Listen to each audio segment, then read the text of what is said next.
dañu bëgg nga expliquer ñu maanaam tournoi bi nga xamante ne Dakar moo ko organisé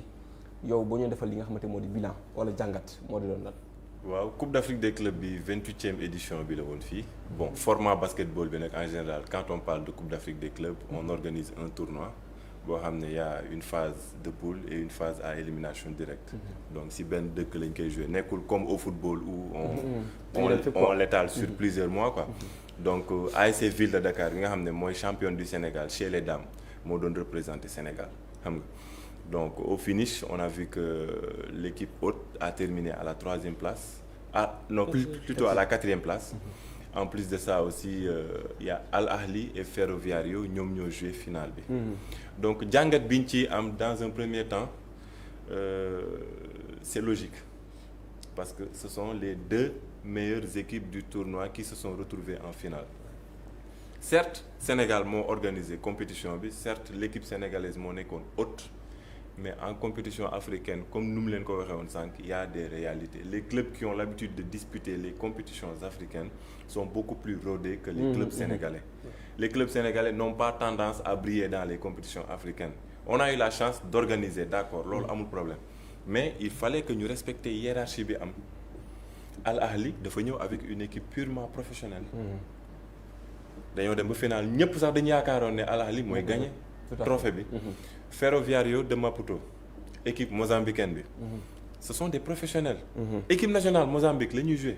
60% effectif bi yëpp ñi ngi équipe nationale Mozambique donc elles sont habituées aux compétitions africaines yàgg nañ jouer finale demi-finale bii mooy seen 3e trophée continental donc ñoom ñoo ñëw finale ak Al Ahli ñu gagner Al Ahli donc c'est tout à fait logique ñun on aurait pu peut-être espérer avoir une médaille de bronze parce qu'on s'est dit que à part le Ferroviario et Al Ahli les autres équipes yëpp presque on était à chance égale soo xoolee match yi ñu joué contre yeneen équipes yëpp c'était serré jusqu'à la fin depuis le premier match contre l'équipe camerounaise FAP quart de finale bi ñuy joué contre l'équipe rwandaise REG match yi serré lañu joué ba à la fin match 3e place bi c'est dans les derniers instants qu'on l'a perdu donc c'était serré foofu mënoon nañ espérer avoir une chance de médaille de bronze mais parler de titre c'était trop dire parce que gis naa yenn observateurs yi président fi la toogoon n'est-ce pas Grégoire donc c'était objectif mooy bonne organisation mais comme la dernière fois dem nañ en 2022 dem fi nga xamante ne moo di quart de finale cette fois-ci l'objectif c'était de gagner le titre ça aurait pu se réaliser parce que soo xoolee match de poule Al Ahli moo ñu dóoroon ñu tase demi-finale un match serré donc c'était un match serré boo xam ne vraiment la faveur des pronostics était pour Al Ahli ñëpp xamoon nañ ko on a joué un match serré jusqu'à la fin ñu perdre 65-64 on peut féliciter les joueuses mais toujours il faut dire que la logique a été respectée parce que équipe bi ñu déclaré favori moo gagné moo ñu gagné dem finale donc il faut qu'on apprenne de ces compétitions pour savoir que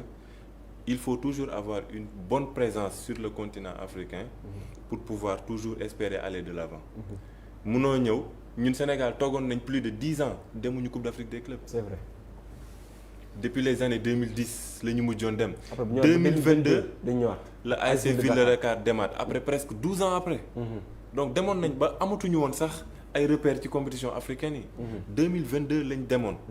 ASC Ville de Dakar ñu éliminer ko en quart de finale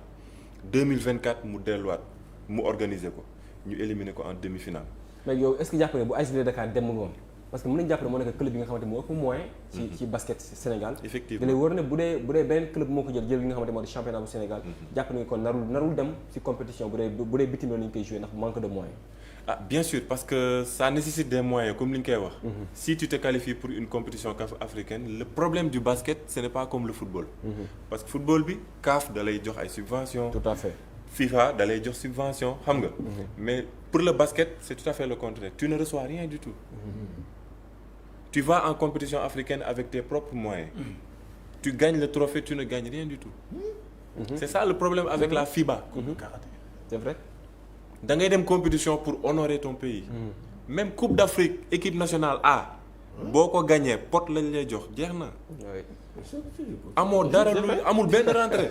xam nga football da ngay gagné Coupe d'Afrique il y a des milliards qui rentrent dans le football sénégalais tout à fait avec le basketball amul moo tax les clubs de basket duñ sawar sax da ngay nekk champion du Sénégal mais doo sawar sax dem Afrique parce que da nga naan non damay investir pour rien. Je suis pas habitué à aller en Afrique bu ma demee damay dem def tourisme ñu dóor ma donc xaalis bi may investir bàyyi ma investir ko fii sama club. loolu tax tàmmu ñoon participer mais AS Ville de Dakar bi mu ñëwee. dafa commencé andi beneen air. ne non il faut qu'on puisse participer ñun tant qu'on est champion du Sénégal on va essayer de participer aux compétitions africaines. te loolu bonus lay doon ci ñoom parce que dafay permettre ñu natt seen niveau. par rapport ak élite africaine bi. xam léegi naka la ñuy préparer wee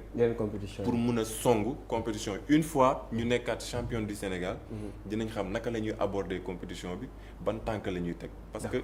tirer les enseignements moo ëpp importance. que instant bi di lamenté wu. mënoon nañ am médaille. man je préfère qu'on tire les enseignements ñu xam. niveau africain nu mu demee. 2025 2026 yàlla bu defee ñoom ñuy nekk champion du Sénégal di participer. dinañ xam ban tànk la ñuy am. te dinañ am ay objectifs yu gën a précis foofu.